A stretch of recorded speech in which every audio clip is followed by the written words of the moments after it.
Hey, this is Anthony standing in for Hutch's Welding. I'm on this road trip some of you know about, and we wanted to stop by Optrel. We stopped in and met Morgan, who's been treating us awesome, and put some names to faces, and they wanted to give you guys a sneak peek on a brand new product that no one has seen yet, so we're going to go over that now. So this is our new Panoramaxx Hybrid helmet, collaboration with Laser Vision. So this helmet is meant for welding applications or laser welding applications. This will be our new Panoramaxx Hybrid helmet.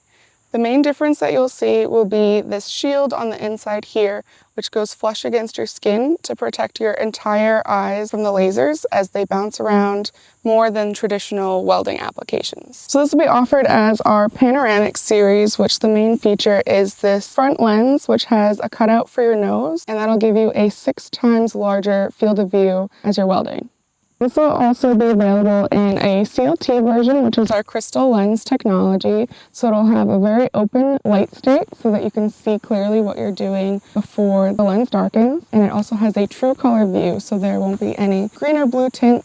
This will also come outfitted with our ISOFIT headgear, which is adjustable in 5 different ways. You can adjust it to be longer in the back. It has this BOA system here, so you'll have uniform tightness across your head. And you can adjust it on the sides as well, and there will be replaceable padding for the inside as that wears down. We do have all of our products in stock and ready to ship from Rhode Island. Thanks for watching. Subscribe, like, comment. Also check out Optrel, and we'll put a link below. This is supposed to come out when? Beginning of September. And thanks a lot for showing us this new product and giving us your time today. Of course.